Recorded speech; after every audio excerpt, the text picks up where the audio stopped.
ಎಲ್ಲರಿಗೂ ನಮಸ್ಕಾರ. ಇವತ್ತಿನ ನಮ್ಮ ಸಂಚಿಕೆಯಲ್ಲಿ ಕೈಲಾಶ್ ಯಂತ್ರ ಮತ್ತು ಇದರ ಮಹತ್ವಗಳನ್ನು ನಿಮಗೆ ತಿಳಿಸಿಕೊಡುತ್ತೇನೆ. ಇಲ್ಲಿರುವುದು ಕೈಲಾಶ್ ಯಂತ್ರ. ಈ ಯಂತ್ರವನ್ನು ಬ್ರಾಸ್, ಕಾಪರ್ ಮತ್ತು 24 ಕ್ಯಾರೆಟ್ ಗೋಲ್ಡ್ ಇದನ್ನು ಉಪಯೋಗಿಸಿ ತಯಾರಿಸಲಾಗಿದೆ. ಇದರಲ್ಲಿ ಒರಿಜಿನಲ್ ಮೆಟಲ್ಗಳನ್ನು ಯೂಸ್ ಮಾಡುತ್ತಾರೆ. ಏನಕ್ಕೆಂದರೆ ಅದು ವೈಬ್ರೇಷನ್ ಆ್ಯಕ್ಟ್ ಆಗಿ ನಮ್ಮ ಮನೆಯ ವಾತಾವರಣಕ್ಕೆ ಸದಸ್ಯರ ಮೇಲೆ ಎಲ್ಲದಕ್ಕೂ ಪ್ರಭಾವಿಯಾಗಿರುತ್ತೆ.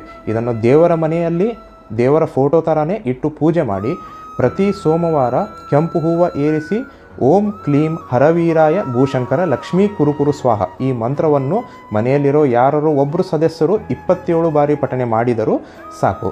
ಈ ಯಂತ್ರದ ಉಪಯೋಗಗಳು ಮನೆಯಲ್ಲಿರ್ತಕ್ಕಂಥ ಎಲ್ಲ ಸದಸ್ಯರ ನಡುವೆ ಸಂಬಂಧಗಳು ಚೆನ್ನಾಗಿರುತ್ತೆ, ಎಲ್ಲರ ಆರೋಗ್ಯ ವೃದ್ಧಿಯಾಗುತ್ತದೆ, ಮನೆಯ ವಾತಾವರಣ ಶುದ್ಧಿಗೊಳ್ಳುತ್ತದೆ ಮತ್ತು ಅಕಾಲಿಕ ಮರಣಗಳನ್ನು ತಡೆಯುತ್ತದೆ, ಮನೆಯ ಆರ್ಥಿಕ ಪರಿಸ್ಥಿತಿಯನ್ನು ಚೆನ್ನಾಗಿ ಇಡುತ್ತದೆ. ಎಲ್ಲರೂ ಈ ಯಂತ್ರವನ್ನು ಉಪಯೋಗಿಸಿ ಇದರ ಸದುಪಯೋಗವನ್ನು ಪಡೆಯಿರಿ. ಇಂಥ ಉಪಯುಕ್ತಕಾರಿ ಮಾಹಿತಿಯನ್ನು ಪಡೆಯಲು ನನ್ನ ಗ್ರೀನ್ ಪ್ಲಾಂಟ್ ಆಸ್ಟ್ರೋ ಇನ್ಸ್ಟಾಗ್ರಾಮ್ ಪೇಜನ್ನು ಫಾಲೋ ಮಾಡಿ ಮತ್ತು ನಿಮ್ಮ ಯಾವುದೇ ಸಮಸ್ಯೆಗಳಿಗೆ ಇಲ್ಲಿ ಕೊಟ್ಟಿರತಕ್ಕಂಥ ನಂಬರನ್ನು ಸಂಪರ್ಕಿಸಿ. ಧನ್ಯವಾದಗಳು.